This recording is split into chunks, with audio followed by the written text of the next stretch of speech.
जाऊंगी, शिव मंदिर में जाऊंगी तो मैं सत्य बोलूंगी, सत्य के सिवाय कुछ नहीं बोलूंगी, ये मेरा आनंद रहेगा। भले शंकर जी के मंदिर से लोटा लेके जब तुम बाहर आ गई, घर पर पानी दे दिया, चरणामृत दे दिया, भगवान के चरणों का जल दे दिया सबको, उसके बाद तुमने झूठ बोला चल जाएगा। उसके बाद हम कहेंगे भी नहीं कि तुम झूठ मत बोलो, तुम्हारी मर्जी पड़े बोलो। और जितनी देर शिव मंदिर के अंदर रहो, जितनी देर तुम शिव महापुराण के अंदर रहो, जितनी देर तुम भगवान शंकर की भक्ति में रहो, जितनी देर तुम भगवान शंकर के स्मरण में रहो, जितनी देर तुम शिव तत्व में रहो, जितनी देर तुम शंकर के गुणगान में रहो। पीछे के साउंड बढ़ाइए, पीछे के चारों तरफ के। जितनी देर शिव भक्ति में लगे रहो, जितनी देर भगवान शंकर के भजन में लगे रहो, जितनी देर शिव तत्व में लगे रहो, उतनी देर आप सत्य का मार्ग पकड़ कर रखो, उतनी देर आपका सत्य आपके पास में होना चाहिए। और जब सत्य का मार्ग पकड़ कर रखोगे शिव मंदिर के अंदर, शिव महापुराण के अंदर, भगवान शंकर की कथा के अंदर, तो फिर वो निभाने वाला भी तुम्हारा देव अधिदेव महादेव होगा, वो निभा लेगा। अब राजा विराट शिव जी के मंदिर में बैठे हैं और दुर्योधन के गुप्तचर दुर्योधन के सेवक आकर कर रहे हैं, तुमने कर जमा नहीं करा, तुमने टैक्स जमा नहीं करा,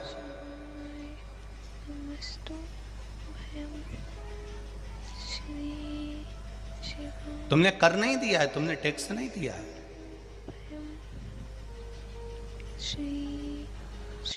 विराट कह रहे हैं मेरे पास में धन नहीं है, मैं शिव मंदिर में बैठा हूं, भगवान शंकर की आराधना कर रहा हूं, भगवान शंकर की पूजन कर रहा हूं, मैं भगवान शिव की भक्ति कर रहा हूं और सत्य कह रहा हूं कि मेरे पास में टैक्स जमा करने के लिए, कर देने के लिए मेरे पास में धन नहीं है, मेरे पास धन नहीं है। अब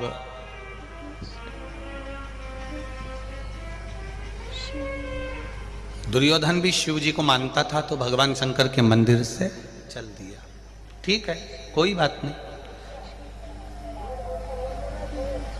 अब देवाधिदेव महादेव वहां से सब शिव मंदिर में बैठे हुए मेरे शंकर, शिव मंदिर में बैठे हुए मेरे ओगड़ी, शिव मंदिर में बैठे हुए मेरे देवाधिदेव महादेव, ये सब आनंद देख रहे थे, आनंद ले रहे थे।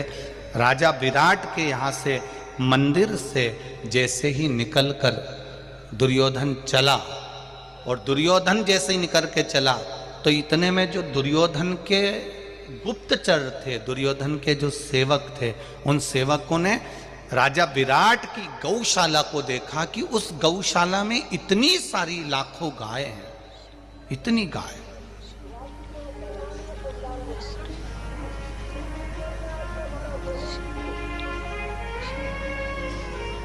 इतनी सारी गाय इस पूरे गौशाला में है। और इतनी सारी गाय जब गौशाला में है तो गुप्तचर ने कहा इतनी सारी गाय गौशाला में है, तो राजा विराट की गौशाला में जब गायों को देखा, राजा विराट की गौशाला में जब गायों को देखा, देखने के बाद दूतों ने दुर्योधन से कहा एक काम करते हैं, अगर ये कर नहीं दे सकता, अगर ये कर्जा नहीं दे सकता, कर प्रदान नहीं कर सकता, तो एक काम करते हैं, इसकी गायों को लेकर चल सकते हैं, इसकी गाय लेकर चलते हैं। दुर्योधन ने कहा इतनी लाखों गाय को लेकर जाएंगे, ये अच्छी बात नहीं है, इतनी लाखों गाय को अगर अपन लेकर जाएं ये अच्छा नहीं है, श्रेष्ठ नहीं है, तो फिर करना क्या पड़ेगा।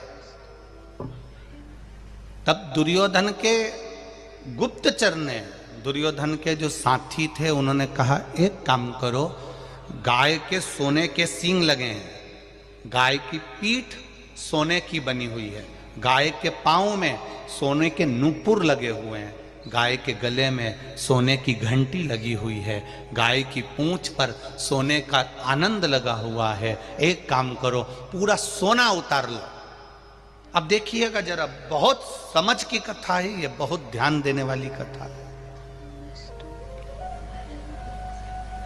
गाय के सोने के सींग निकालो, गाय की सोने की पीठ निकालो, गाय के सोने के खुर निकालो, गाय के सोने की घंटी निकालो, सोने का जितना सामान गाय के शरीर पर था वो सब निकाल लो। तब दुर्योधन से ये बात कही कि दुर्योधन क्या ऐसा कर सकते हैं? तो दुर्योधन ने कहा नहीं नहीं नहीं नहीं, देखो गौ माता के शरीर पे से इतना सारा सामान निकालेंगे ये अच्छी बात नहीं है। दुर्योधन ने मना करा पर नहीं माने गुप्तचर। और तब दुर्योधन ने कहा एक काम करो, अगर कुछ मत निकालो, लाखों गाय अगर इसकी गौशाला में है तो लाखों गाय को लेकर वापिस चलो और अपने हस्तिनापुर में इन गायों को ले जाकर रख लो। केवल माता रुक्मणी जी से भगवान कृष्ण कहते हैं कि रुक्मणी सुनो, मैंने पांडवों का साथ नहीं दिया है, मैंने राजा विराट का साथ दिया है जिसने शिव मंदिर में बैठकर सत्य बोला था। उसके बाद भी दुर्योधन ने उसके साथ हरकत करी, उसने सत्य बोला, उसके बाद में भी उसके साथ में हरकत करी।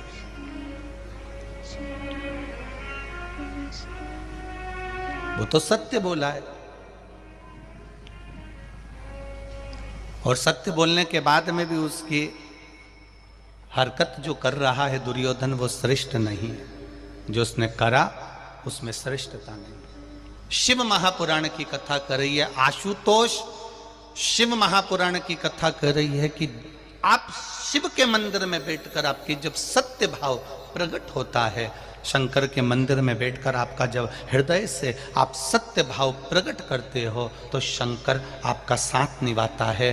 तो यहाँ भगवान कृष्ण अगर पांडवों का साथ दे रहे हैं तो केवल पांडवों का साथ नहीं दे रहे, भगवान कृष्ण स्वयं देवाधिदेव महादेव का साथ दे रहे हैं, जिनके मंदिर में राजा विराट ने सत्य कह दिया था और उसको जानकर भी दुर्योधन ने गौ माता का हरण कर लिया था। उसको जानकर भी हरण किया गया, गौ माता का हरण कर लिया गया। आप जाओ शिव के मंदिर, आप जाओ भगवान शंकर की चौखट पर, आप यहां तक शिव महापुराण की कथा कह रही है। शिव महापुराण की कथा यहां तक वर्णन कर रही है, जरा ध्यान से सुनिएगा, कि खेती करो, किसान भाई अगर फसल बो रहा है, सोयाबीन बो रहा है, गेहूं बो रहा है, चना बो रहा है, चावल लगा रहा है, धान की खेती कर रहा है, मूंग की खेती कर रहा है, तो यहां तक शिव पुराण की कथा कह रही है कि खेती तुम करो, पर जिस दिन पहली बार खेत में जमीन पर तुम पांव रखो तो पहला जल मेरे शंकर भगवान का चढ़ा हुआ जल तुम्हारे पास में होना चाहिए, जिससे वो फसल भी तुम्हें प्राप्त हो तो शिव की कृपा से प्राप्त हो, देवाधिदेव महादेव की करुणा से प्राप्त हो। पापा ने कहा इंजीनियर बनो, बन गया, हस्बैंड बनो, भगवान शिव की कृपा से हमको मिले। महाराज पूरी जिंदगी, पूरा जीवन, जैसे एक किसान पूरा जीवन जमीन पर निकाल देता है, उसी तरह एक माता पिता भी अपना जीवन अपनी औलाद के लिए निकाल देते हैं। अपनी औलाद के लिए एक माता पिता पूरा जीवन निकाल देते हैं। माँ बाप की पूरी लाइफ गुजर जाती है बेटे की लाइफ बनाने में। बोलो री छत्तीसगढ़ वाली जीजियां सही है कि गलत है? माता पिता की पूरी लाइफ गुजर जाती है बेटे की लाइफ बनाने में, और बेटा इंस्टाग्राम पर, स्टेटस पर लगाता है my wife is my life. बेटा लगा उसने एक बार नहीं लगाया कि मेरे माता पिता मेरी लाइफ हैं। शादी होने के बाद उसने लगाया कि my wife is my life, मेरी वाइफ ही मेरी लाइफ है। तो इतनी पढ़ाई काहे को करी, वो तो तेरे को यूं ही मिल जाता है ऐसे ही। काहे को पढ़ा तू इतना? क्यों माता पिता ने तेरे लिए इतना कर्जा उठाया? क्यों माता पिता ने इतना काम करा तेरे लिए? दिन रात खेत में काम करता रहा, दिन रात जमीन में काम करता रहा, गीले में उसके पांव तक गलने लगे। जब धान की खेती करता है तो पांव तक उसके गीले गीले रहते हैं, ठंड बैठ जाती है शरीर में, श्वास की दमे की तकलीफ हो जाती है उसको।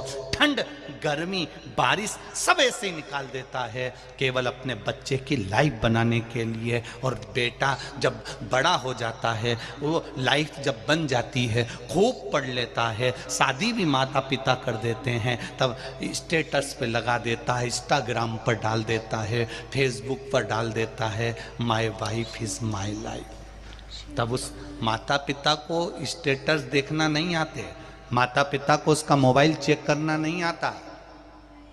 पर तुमने भले डाल दिया, तुमने भले डाल दिया कि माय वाइफ माय लाइफ, तुमने भले डाल दिया, पर इतना याद रखना, माता पिता तेरा मोबाइल चेक नहीं करेंगे, माता पिता तेरा कमरा चेक नहीं करेंगे, माता पिता तेरा स्टेटस चेक नहीं करेंगे, पर वो जिसके भरोसे पर उसने तेरी लाइफ बनाई है वो तो तेरा सर्वस्व चेक करने वाला बैठा हुआ है।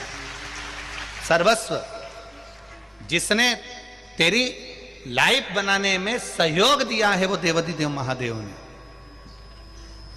वो तो संभाले, वो तो साधेगा। पीछे आवाज नहीं जा रही है भाई, उस साइड पीछे पंडाल में आवाज नहीं है।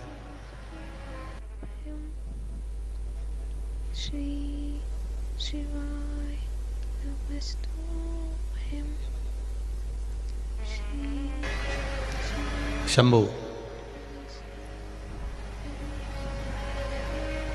आप बढ़ा रहे हो तो इधर इधर की बढ़ गई, फिर इधर की बढ़ गई है, इधर की कम करके उधर की बढ़ाई।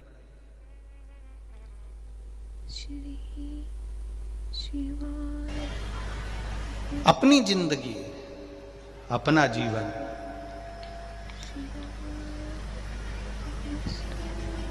शिव महापुराण की कथा कह रही है, भगवान शंकर का चरित्र कह रहा है, भगवान देवाधिदेव महादेव का पावन चरित्र वर्णन कर रहा है, भगवान शिव की कथा कर रहे हैं।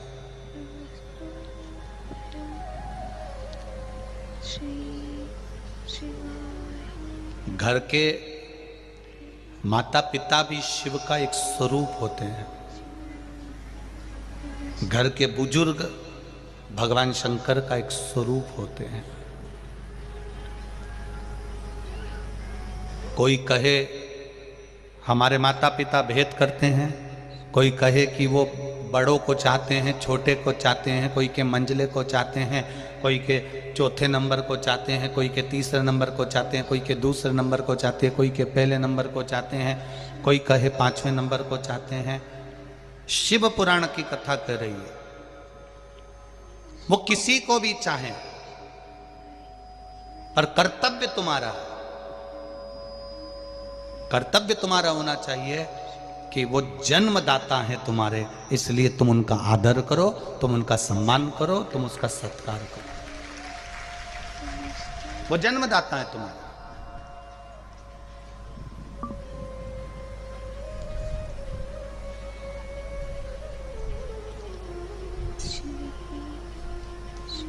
भगवान देवाधिदेव महादेव का पावन चरित्र कर रहा है, भगवान शिव की आशुतोष शिव महापुराण की कथा कर रही है कि जीवन का जो सुख है वो भगवान देवाधिदेव महादेव के चरणों में तो है, पर जैसे शिव के चरणों में बैठकर सुख मिलता है, ऐसा ही सुख बुजुर्गों के पास में बैठने से भी प्राप्त होता है, उनके चरणों में बैठने से भी प्राप्त होता है।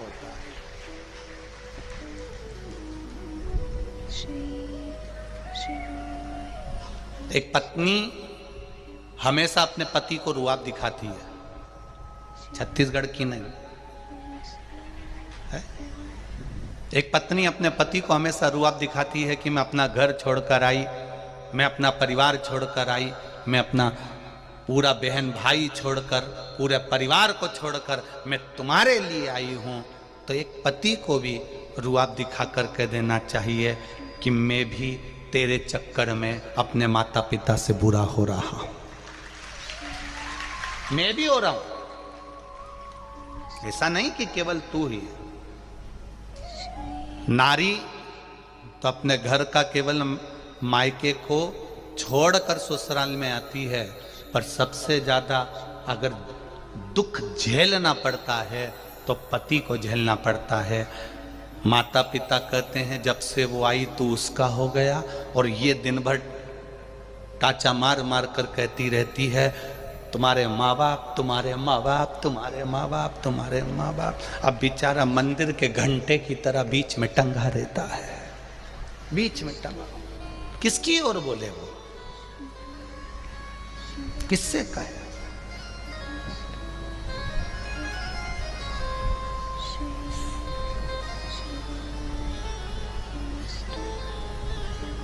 किसको जाकर कहे कि वो ये सब चीजें, वो कह नहीं सकता। फिर भी पत्नी कुछ कहती है तो भी सुनता है, माता पिता कहते हैं तो भी वो सुनता है। उसकी जो लाइफ है, उसका जो जीवन है, उसका जो एक आनंद है, वो सब कुछ त्याग कर पत्नी और माता पिता में शादी के कम से कम 15 साल तक वो माता पिता और पत्नी में सांझा बिठाने में ही निकाल देता है। दुकान से आएगा तो सांझा बिठाएगा, जाएगा तो सांझा बिठाएगा, वो पूरा काम बस यही करता रहता है। इसको भी समझाएगा, उनको भी समझाएंगे, इसको भी समझाएगा, उनको भी समझाएंगे। पर शिव महापुराण की कथा कह रही है सबको समझाने से अच्छा है इस दिल को समझाकर महादेव के चरणों में ले जाकर छोड़ दो, अपने आप सब समझ में आना चाहिए। करो शिव की भक्ति। आशुतोष शिव महापुराण की कथा है। आशुतोष भगवान का मात्र स्मरण करने वाला, आशुतोष भगवान का मंत्र जाप करने वाला, आशुतोष भगवान के नाम का केवल उच्चारण करने वाला सुख पा जाता है, केवल आनंद पा जाता है। एमटीवी रोडीज डबल क्रॉस में आने के लिए तैयार हो।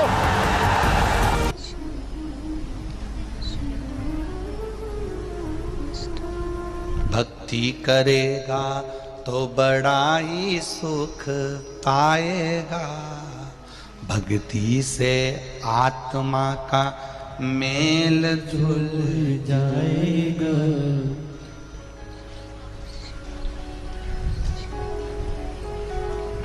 इस संसार में आने के बाद में थोड़ा थोड़ा भगवान का भजन चित्त स्मरण हम सब करते रहे। हम किसको समझाएं? हमें दूसरे को नहीं समझाना है, अपने आप को समझाना। शिव महापुराण की कथा कहती है एक पति ने अपनी पत्नी से कहा सुनो शाम को मेरा दोस्त आएगा, तो सुनो। पत्नी कहती है ठीक है आने दो। सुनो ये घड़ी छुपा के रख देना, चप्पल छुपा के रख देना, सामने जो गुलदस्ता रखा है इसको छुपा के रख दो।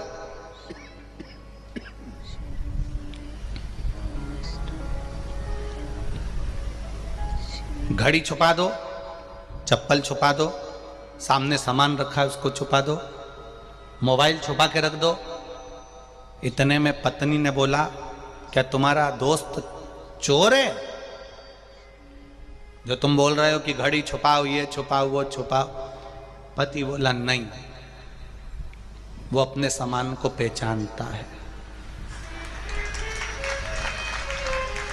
चोर वो नहीं है, चोर हम हैं जो हम उसके यहां से सामान लेकर आ गए। हमको लग रहा है कि सामने वाला व्यक्ति बेकार है, हमको लग रहा है उसने ऐसा कह दिया, हमको लग रहा है वो ऐसा है, पर शिव पुराण कहती है बुरा जो देखन में चला बुरा न मिला कोई। हम जितने बुरे हैं संसार का कोई व्यक्ति उतना बुरा नहीं है। अपने आप को समझो। शिव मंदिर में जाना, भगवान शंकर की चौखट पर जाना, भगवान शिव के दरवाजे पर जाना तो ये कभी मत कहना कि उसने ऐसा कह दिया, उसने वो बोल दिया, उसने ऐसा कह दिया। नहीं नहीं नहीं, शंकर जी के मंदिर में जाकर कहना, भोलेनाथ बस कोई कुछ भी कहे पर तू मेरे साथ में है, मेरा विश्वास करता है मैं सारे झंझट से, सारी दंगल में से बाहर निकल जाऊंगा, क्योंकि तू मेरे साथ में है। हम उसके प्रति पूर्ण समर्पित हो जाएं, हम पूर्ण समर्पण हमारा भगवान के प्रति हो जाए, पूर्ण समर्पण।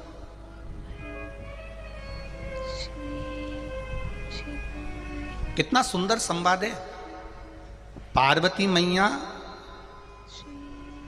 सती मैया का अवतार है। राजा हिमालय राज के घर में माता पार्वती का जन्म हुआ। मैनावती की गोद में माता पार्वती जी खेली। 5 वर्ष की आयु माता पार्वती जी की हुई और उन्होंने शिव जी का भजन चालू कर दिया। केवल 5 वर्ष की आयु थी माता पार्वती जी की और वो भगवान शंकर के शिवलिंग का निर्माण कर रही हैं, जलाधारी बना रही हैं, उसकी पूजन कर रही हैं। पार्वती मैया तब बेलपत्र भी नहीं जानती थी कि ये बेलपत्र है। पार्वती मैया तब जानती नहीं थी कि ये शिव जी को पत्ती चढ़ती है। एक बार माता पार्वती जी जब शिवलिंग का निर्माण करती हैं, भगवान शंकर का पूजन करती हैं, तब माता पार्वती सब जगह की पत्तियां तोड़कर भगवान शंकर का श्रृंगार करती हैं।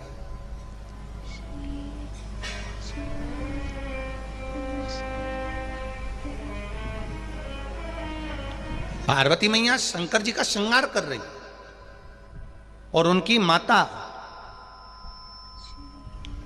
मैनावती आती हैं और मैनावती ने देख लिया कि पार्वती तो पार्थिव शिवलिंग का निर्माण करी है, बालू का शिवलिंग बनाया है, मिट्टी का शिवलिंग बनाया है और शंकर जी का जो श्रृंगार कर रही है वो इधर उधर के पेड़ों की पत्तियों से, वृक्षों की पत्तियों से कर रही है। तो मैनावती उसके पास में गई और पार्वती मैया के पास में जाकर मैनावती बैठ गई। पार्वती मैया के पास में मैनावती जाकर बैठी और मैनावती ने जाकर बैठकर पार्वती जी को बहुत देर तक देखा, उसकी पूजन को देखा, बहुत देर तक देखा और उनकी पूजन को देखा। पूजा देखने के बाद पार्वती मैया ने जब सारी पूजन कर ली, तब मैनावती पार्वती जी को लेकर बाहर गई और बाहर जाकर मैनावती ने अपनी पार्वती को समझाना प्रारंभ करा। पार्वती, तो ये पत्तियां जो चढ़ा रही है, ये पत्तियां शिव जी को नहीं चढ़ती। देख, शंकर भगवान को करोड़ों का धन चढ़ा दो, शिव स्वीकार नहीं करते। शंकर भगवान को करोड़ों की जायदाद चढ़ा दो, शिव स्वीकार नहीं करते।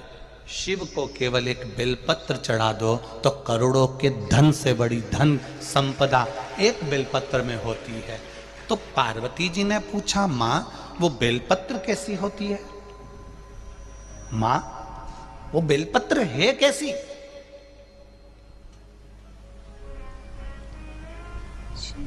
अब किसी ने एक प्रश्न किया, गुरुजी पार्वती जी के नयन अश्रु से बेलपत्र बनी है। तो ये तो तुमने पार्वती जी के जन्म के बाद की कथा सुनी है, पर बेलपत्री का जो जन्म है, बेलपत्र का जो प्रागट्य है, ये पार्वती मैया से पहले जो माता उमा हो गई, जिनका विवाह भगवान महेश के साथ में हुआ, वो माता उमा के समय की ये बेलपत्र है। अब सोचो 50 जन्म पहले माता पार्वती के, 50 जन्म पहले माता उमा का जन्म हो चुका था, इतने जन्म पहले की ये बेलपत्र है।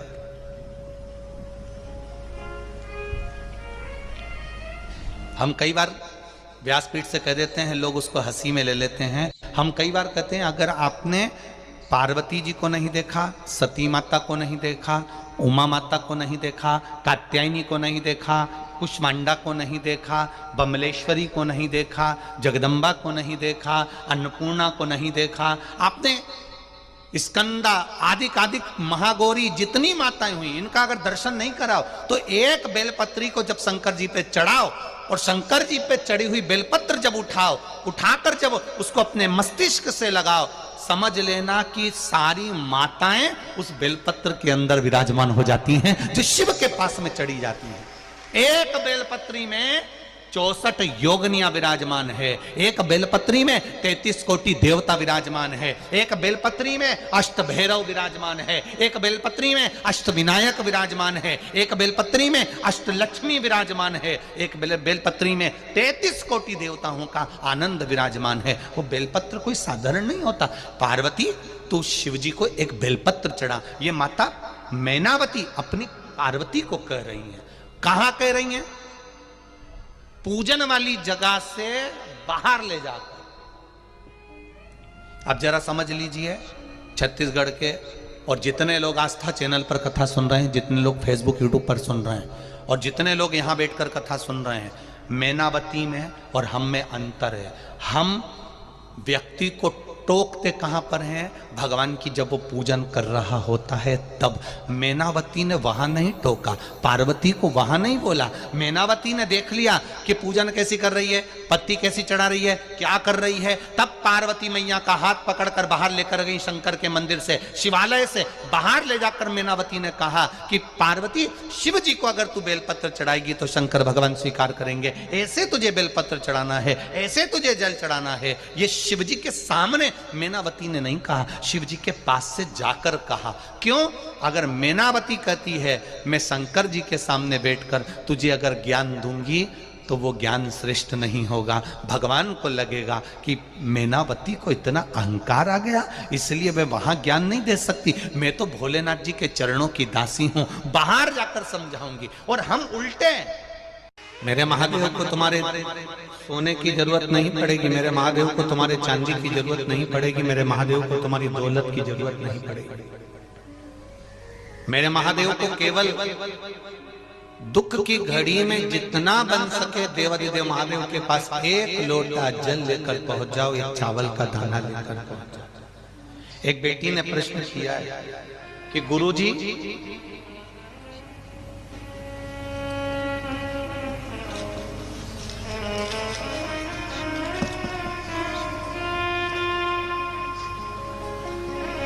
शिव जी को चढ़ाने के लिए क्या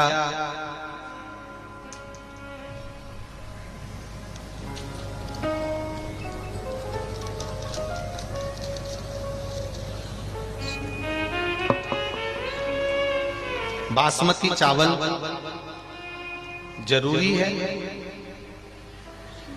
प्रश्न।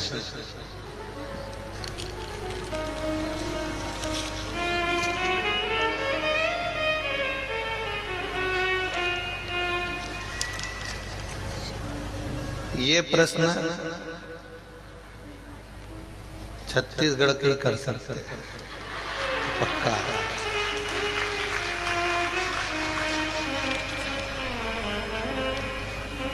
प्रेमलता सिंह पति वीरेंद्र सिंह बालोदा बाजार,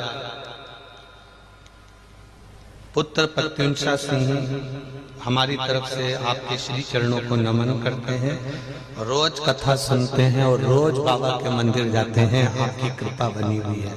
एक प्रश्न है महाराज जी, बासमती चावल के अलावा कोई दूसरा चावल भी क्या हम शंकर जी को चढ़ा सकते हैं? तो पहले तो जी जहां भी बैठी है नमन करता हूं और पूछना चाहूंगा कि कौन से महाराज ने बताया कि बासमती चावल ही चढ़ाना?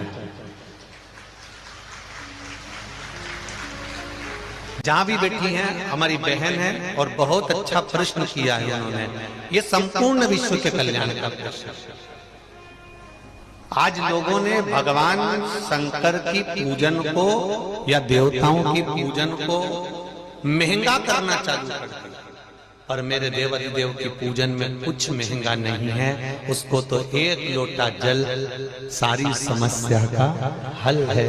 उसके पास में ये जरूरी नहीं कि तुम बासमती चावल चढ़ाओ या बहुत सारा भगवान को बहुत मेवा दीजिए या भगवान को बहुत सारा धन दीजिए, भगवान कभी नहीं कहता कि मुझे बासमती चावल चढ़ाना।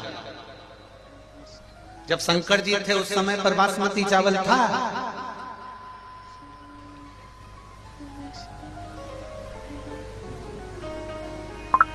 शंकर जी ने कभी पार्वती जी से बोला कि मेरे लिए बासमती चावल बना, मैं बासमती खाऊंगा?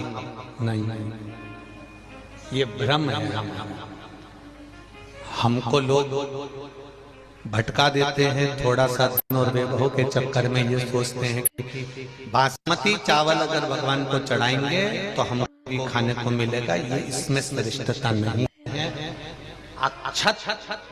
अक्षत होता है, चावल चावल होता है। उस चावल का नाम कुछ नहीं है, उस चावल का नाम केवल अक्षत है। और वो अक्षत मेरे देवादिदेव अक्षत क्यों चढ़ाया जाता है ये भी एक बार समझ लें। अर्थात हमने अगर जल चढ़ाया है, हमने अगर बेलपत्री चढ़ाई है, हमने अगर फूल चढ़ाया है, हमने अगर प्रणाम करा है, हमने अगर आपको नमन करा है, तो हमारा करा गया दान, हमारा किया गया पुण्य, हमारा किया गया सत्कर्म अमर हो जाए, अक्षय हो जाए, वो कभी क्षय नहीं। इसलिए उसका नाम अक्षत है।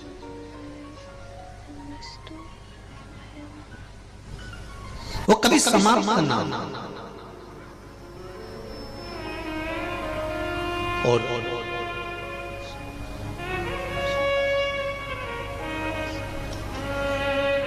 पूरी दुनिया में दान करके देखिए, सारे व्रत कर देखिए, सारे उपवास कर देखिए। चतुर्थी का व्रत कर लो, तीज का व्रत कर लो, पंचमी का कर लो, छठ का कर लो, तुम्हारी मर्जी पड़े जो व्रत करो। तुम्हारा मन पड़े उतना दान करो, तुम्हारा मन पड़े उतना देव, तुम्हारा मन पड़े उतना दे दीजिए, मना नहीं है। सारी दुनिया में करा गया दान, सारे करे गए व्रत पुण्य, इन व्रत का पुण्य, इन दान का पुण्य जो हमारे पास में है, हो सकता है हमारे मरते मरते तक पुण्य हमारा समाप्त हो जाए। हमने किसी को गलत दृष्टि से देख लिया, पाप हो गया। हमने गलत बोल दिया, पाप हो गया। हमने गलत सुन लिया, पाप हो गया। हो सकता है कि हमने जो पुण्य इकट्ठा करा था वो धीरे धीरे धीरे धीरे समाप्त हो जाए। पर शिव महापुराण में किया गया दान, शंकर के मंदिर में चढ़ाया गया एक अक्षत, एक लोटा जल, या शंकर के अनुमोदन में या शिव तत्व में या शंकर का नाम लेकर कोई व्रत करा है, शिव का नाम लेकर कोई दान करा है, शंकर का नाम लेकर कोई पुण्य करा है, तो वो कभी समाप्त नहीं होता। वो अजर और अमर, वो कभी समाप्त नहीं होता।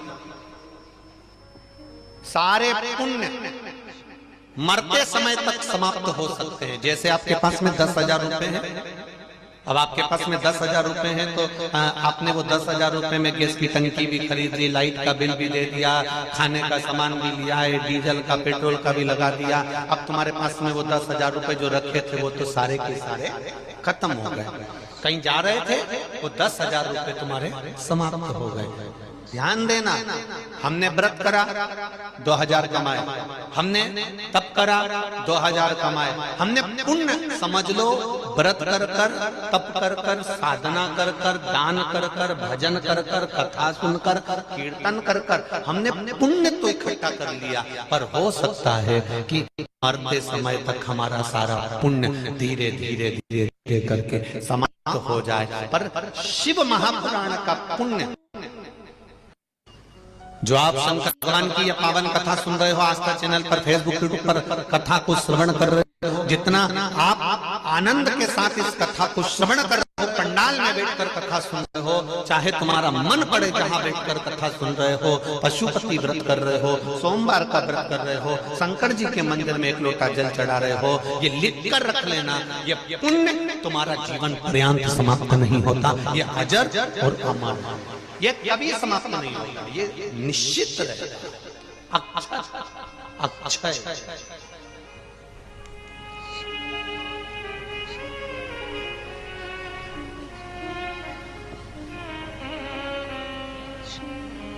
वो कभी समाप्त होने वाला नहीं है। कितना सुंदर शिव महापुराण में लिखा हुआ है कि श्री शिवाय नमस्तुभ्यम। इस मंत्र का जाप करने वाले व्यक्ति का केवल मुख का दर्शन कर लेते हैं तो हमारे जिंदगी के करे हुए सारे पाप नष्ट हो जाते हैं, केवल मुख का दर्शन।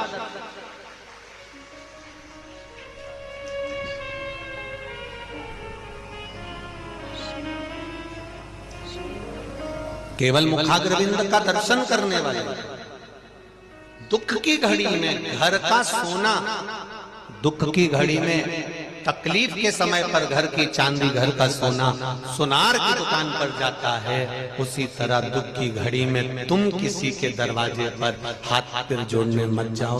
दुख की घड़ी आए तो जैसे घर का सोना सुनार के पास जाता है, ऐसे दुख की घड़ी में तुम मेरे महादेव के पास जाओ और उससे दिल से कहो, वो दिल से सुने। कहो उसको,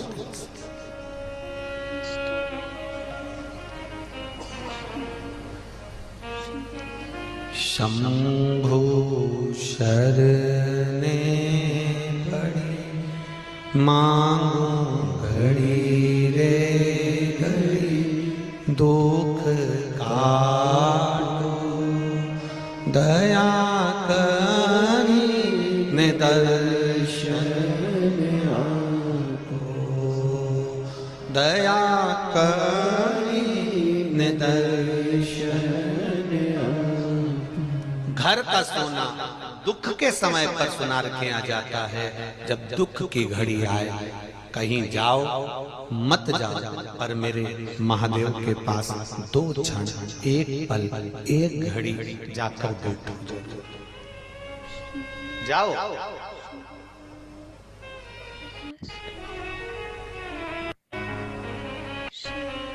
दुनिया के लोग कहेंगे कि शंकर जी की कथा में जाने से मिलता क्या है? कुछ मिले चाहे ना मिले, पर इस दिल को सुकून बहुत मिलता है। कुछ मिले ना मिले, सुकून मिलता है।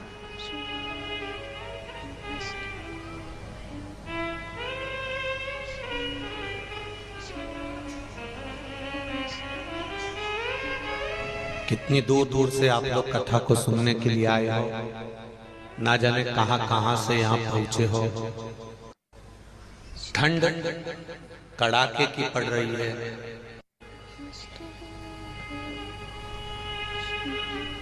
एक एक कम्बल ओढ़ ओढ़ के रात भर 2-3 बजे तक भजन करना, 2 घंटे की नींद ले लेना और फिर सुबह से उठकर बैठकर फिर भगवान की भक्ति में रम जाना। तुम्हारे बराबर दुनिया में कोई साधु, कोई सन्यासी, कोई तपस्वी नहीं।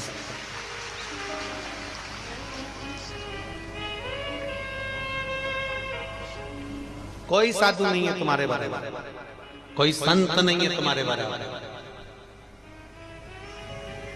एक पत्र आया है, थोड़ा सा समिति वालों को जरूर बुरा लगेगा, लग जाए।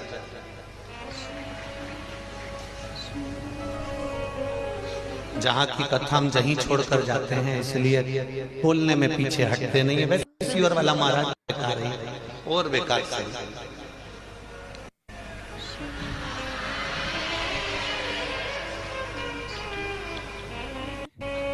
पत्र में लिखा है, मैं टीवी वालों से भी कहूंगा इस पत्र को जरूर आप बताना। निशुल्क की चाय नहीं चाहिए, निशुल्क का नाश्ता भोजन नहीं चाहिए, निशुल्क का भोजन भी नहीं चाहिए। हमें केवल पंडाल में बैठकर शिव महापुराण की कथा चाहिए।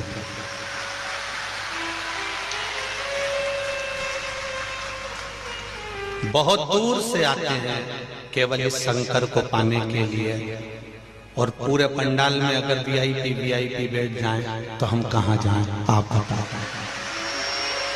हमें नहीं चाहिए निःशुल्क का भोजन, नहीं चाहिए निःशुल्क की चाय, नहीं चाहिए निःशुल्क का नाश्ता। हमें केवल शंकर चाहिए और आपकी कथा चाहिए। केवल इसके लिए आए हैं। भूखे रह जाएंगे पर कथा दिल से सुनिए। अब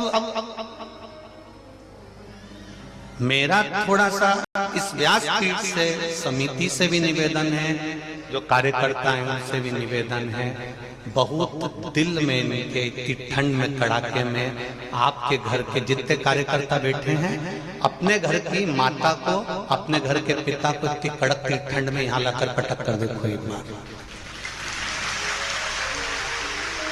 उनको यहाँ लाकर रखिए और इतनी कड़ाके की ठंड में जितना ठंडा पानी हो तो ठंडे पानी में नहलाओ।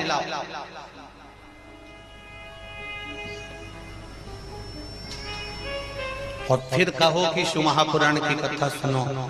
कथा में भगवत भजन का बल होना चाहिए, भगवत भक्ति का बल होना चाहिए, भगवत स्मरण का बल होना चाहिए।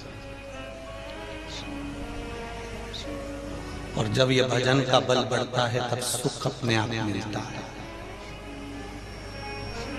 दो तरह की लाइन लगती है महाकाल बाबा के दर्शन के लिए, सुन लेना जरा अच्छे से। तिरुपति के दर्शन के लिए दो तरह की लाइन लगती है ना। तुम जहां दर्शन करने जाओगे वहां दो तरह की लाइन मिलेगी। एक धर्म के धक्के, लाइन लगाओ चलते जाओ, और एक 500 रुपए जमा करो टिकट लो, 200 रुपए जमा करो टिकट लो, फिर महाकाल का दर्शन करो। एक वो लाइन। अब तुम दिल से बोलना रे छत्तीसगढ़ वालों, किस लाइन का फल अधिक मिलेगा? जो धर्म के धक्के खाकर गया है। धक्का मतलब अभी तक हमने भगवान के दरवाजे पर खड़े होकर लोगों के धक्के खाते धक्के खाते धक्के खाते भगवान के सामने जब पहुंचे हैं तो भगवान ने कह दिया, महाकाल राजा ने, कि तूने मेरे दरवाजे पर धक्का खा लिया, अब कहीं नहीं खाएगा, ये निश्चित है। अब तू वो धक्का कहीं नहीं खाएगा, अब तूने मेरे दरवाजे का धक्का खा लिया। मेरा महाकाल बाबा, मेरा महाकाल राजा कह रहा, अब तू मेरे दरवाजे पर धक्का खाते खाते आ गया। कल 5 तारीख को सीहोर में जो मेडिकल की रिपोर्ट देखकर भी रुद्राक्ष देते हैं, वो कल से सुबह से बंद हो जाएंगे। तो आज 2 लाख से लोग ऊपर सीहोर पहुंच गए। अब सीहोर के लोग आधे टेंशन में पड़े कि ये हो। अच्छा, ऐसी उम्मीद तो हमको भी नहीं थी कि तुम यहां से माइक से निकलेगा और तुम वहां पहुंच जाओगे। ये तो हमको मालूम होता तो हम 4 तारीख ही बोल देते, क्या कल ही से बंद।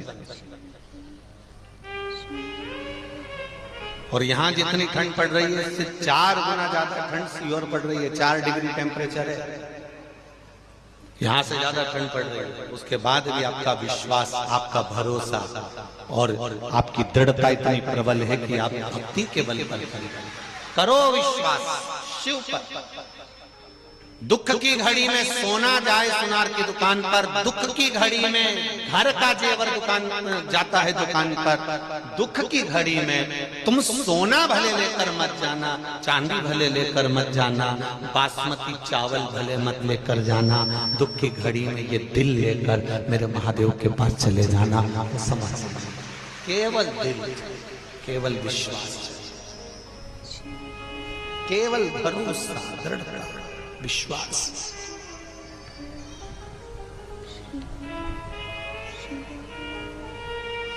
आग लगे आकाश में, पृथ्वी पर गिरे अंगारे, जो सतगुरु ना होते तो मर जाते सारे। ये उसकी कृपा से हम जीवित हैं, उसकी कृपा से हम बचे हुए।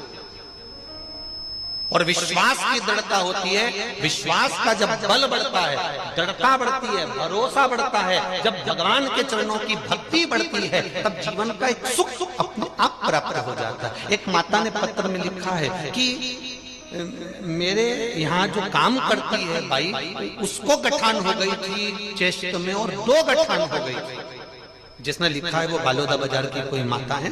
मैं कहूंगा एक बार कहीं बैठी हो तो खड़ी खड़ी देखिए।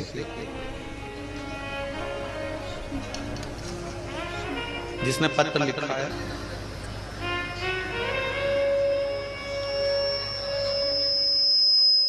शंभु शरणे मां घड़ी रे दुख काटो दया करी मगर शरण आपो शंभु शरण पड़े मांगो घड़ी रे घड़ी दुख काटो दया करी मगर शरण आपो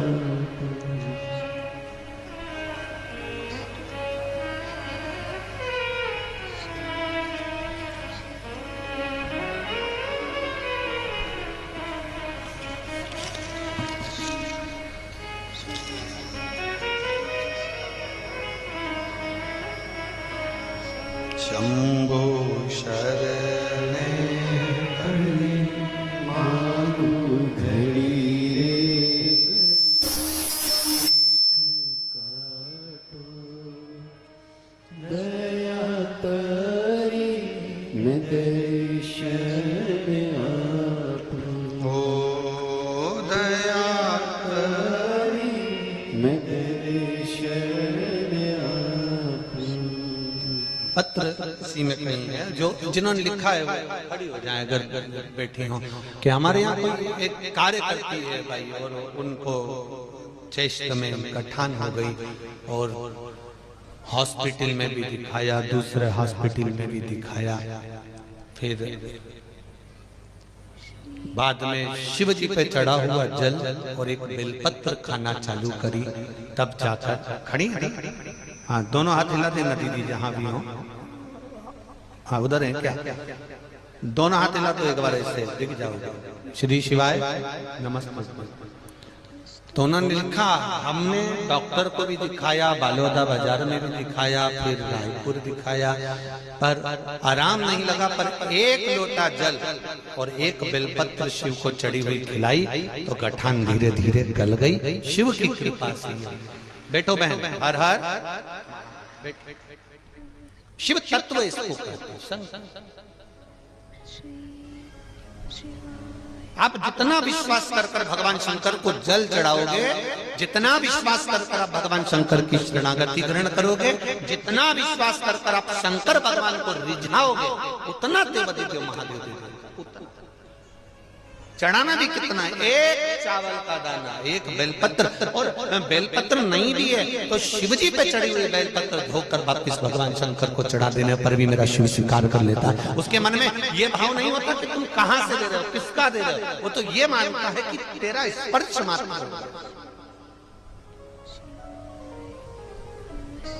कि तेरा केवल स्पर्श।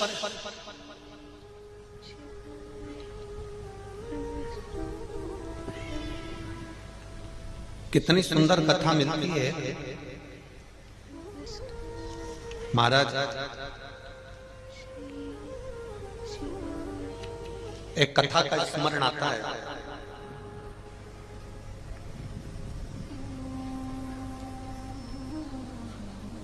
एक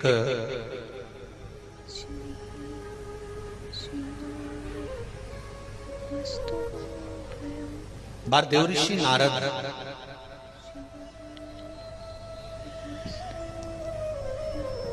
भगवान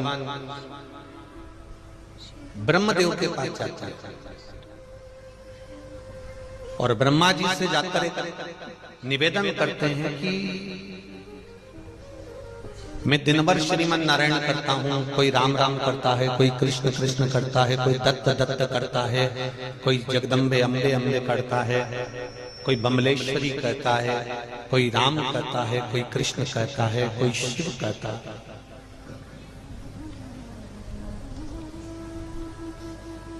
अगर मान लो भूमंडल पर संसार सागर में कोई भगवान शंकर का नाम लेने वाला है, भगवान शिव का स्मरण करने वाला है, तो उसके स्पर्श का क्या लाभ है, उसके स्पर्श का क्या सुख। ब्रह्मा जी ने कहा एक बार काशी में चंद्रवंश के अंतर्गत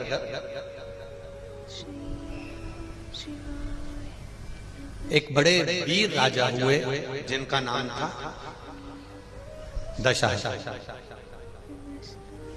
जिनका नाम दशहर था, और जिनका विवाह एक बड़ी सुंदर कन्या के साथ में, जिसका नाम था कलावती के साथ हुआ। दशहर जो राजा थे वो बड़े दानी थे, पुण्यात्मा थे, भजनी थे, कीर्तनी थे, स्मरण करने वाले थे। जरा देखिए आशुतोष भगवान का चरित्र। आप लोग जो पशुपति व्रत करती हो, आप लोग जो जल चढ़ाने जाते हो, आप लोग एक चावल का दाना चढ़ाने जाते हो, आप एक धतूरा, एक बेलपत्र, एक फूल की पंखड़ी चढ़ाने जाते हो, या नहीं भी चढ़ाकर शंकर मंदिर को मात्र दर्शन कर कर जाते हो, वो भी नहीं कर पाते तो शिखर का दर्शन कर कर निकल जाते हो। वो एक शब्द इस दशहर राजा का शिव महापुराण का श्रवण करिएगा। दशहर राजा की धर्म पत्नी कलावती,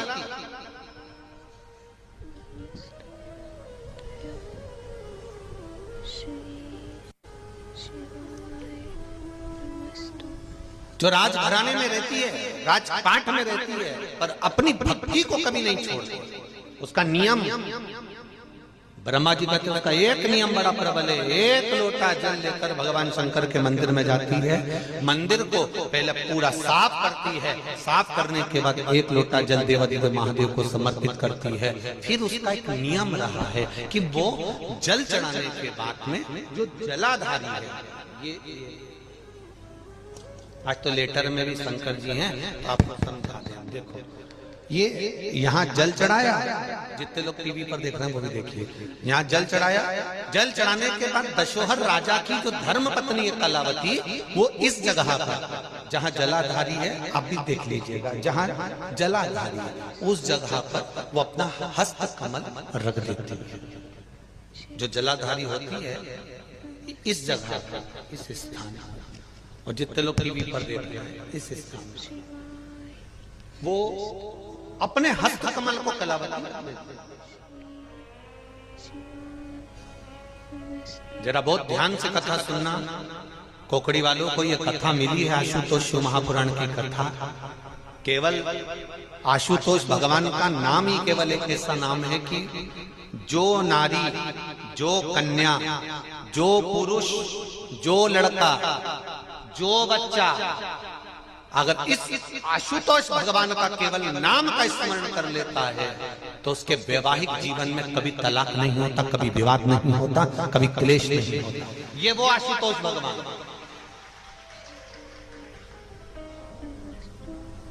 और अपने को मौका मिला इसको समझने के लिए। दशहर राजा की धर्मपत्नी कलावती शिव जी को जल चढ़ाकर जलाधारी पर अपना हस्त कमल रख लेती है, और हस्त कमल रखकर बाबा देवादिदेव महादेव का पंचाक्षर मंत्र का जाप करती है। नमः शिवाय, नमः शिवाय, ओम नमः शिवाय, नमः शिवाय, नमः शिवाय। हाथ रखा, जाप जाप। उसकी चित्तवृत्ति में जो मंत्र भगवान शंकर का है वो मंत्र उसमें स्वीकार कर लेती है। कभी वो श्री शिवाय नमस्तुभ्यं, कभी वो पंचाक्षर, कभी वो महामृत्युंजय, वो मंत्र का, कभी गौरी शंकर के मंत्र का भी स्मरण कर लेते हैं। और इस पर चली रोज का नियम, जल चढ़ाया, स्पर्श किया, चली। आज राजा रानी जब मंदिर से आ रही थी तो राजा ने रानी को देखा तो इतनी सुंदर लग रही थी, इतनी सुंदर कि राजा ने उस रानी को आज तक इतनी सुंदर कभी देखा ही नहीं था।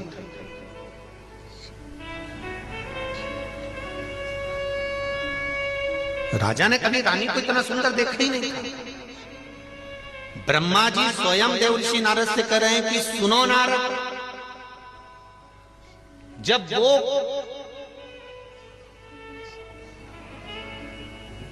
जिस समय पर वो नारी कलावती कुंवारी थी तब भी राजा को इतनी सुंदर नहीं लगी, जब विवाह हुआ तब भी इतनी सुंदर नहीं लगी।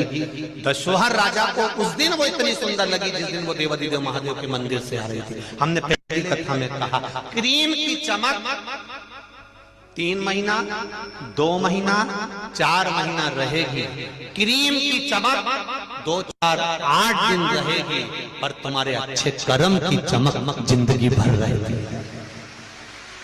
थोड़ा क्रीम लगा लोगे तो चमक जाओगे, माना चमक जाओगे, पर चमकने के साथ में जो कर्म की चमक होती है वो श्रेष्ठ होती है।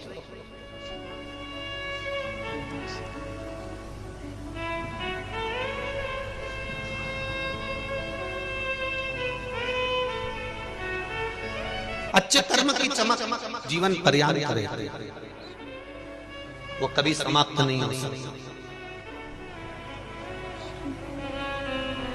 अब दशोहर राजा ने कहा कितना सुंदर लग रही है ये, तो कितनी सुंदर लग रही है, इतनी सुंदर।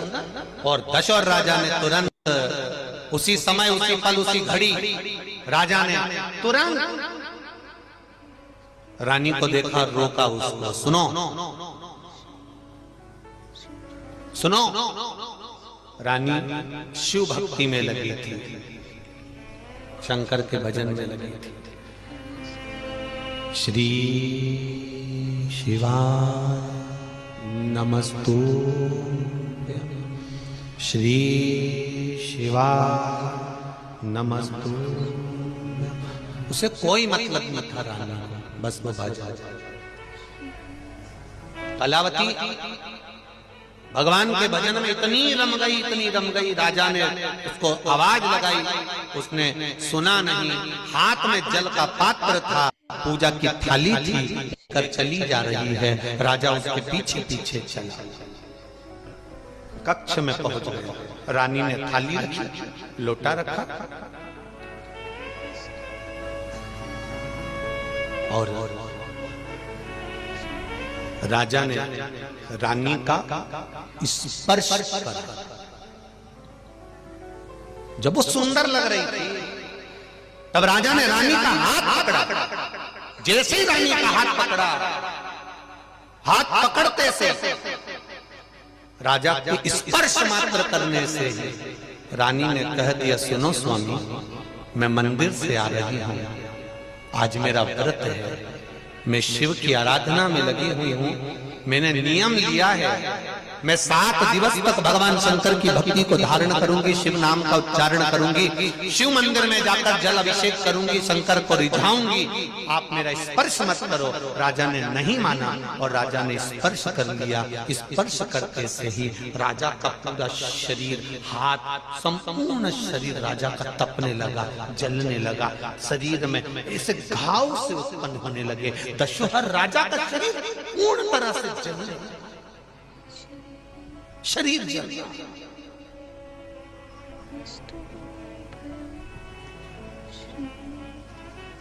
कलावती कह रही, आप मुझसे दूर हो जाओ, आप मुझसे दूर हो जाओ। राजा ने फिर भी नहीं माना। हाथ जल रहा है, शरीर तप रहा है रानी का, और तपते हुए शरीर को भी राजा दशोहर ने पकड़ना चाहता।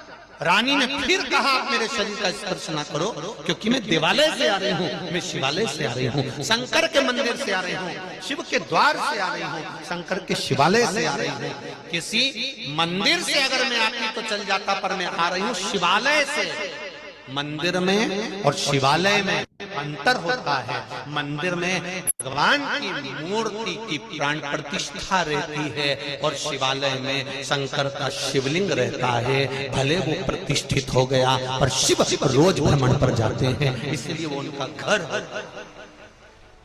वो शंकर का घर है, वो मंदिर नहीं, शिवालय है। शंकर जहां निवास कर रहा है, दुख मिटाने के लिए जहां बैठा है, कष्ट मिटाने के लिए जहां बैठा है, हमारे रोग तकलीफ को मिटाने के लिए जहां बैठा है, वो शिव शिवालय के अंदर बैठा है। तुम मेरा स्पर्श मत करो। नहीं माना राजा। राजा का शरीर तप गया, पूरे शरीर में छाले पड़ गए। दशरथ राजा के पूरे शरीर में छाले छाले पड़ गए, पूरा शरीर। आखिरी में नहीं रहा गया, राजा की आंख से आंसू बहने लगे। कलावती से नहीं सहन हुआ। कलावती ने कहा, स्वामी मैंने मना करा था, आप मेरा स्पर्श मत आप मेरा स्पर्श मत करो, मैंने मना करा था।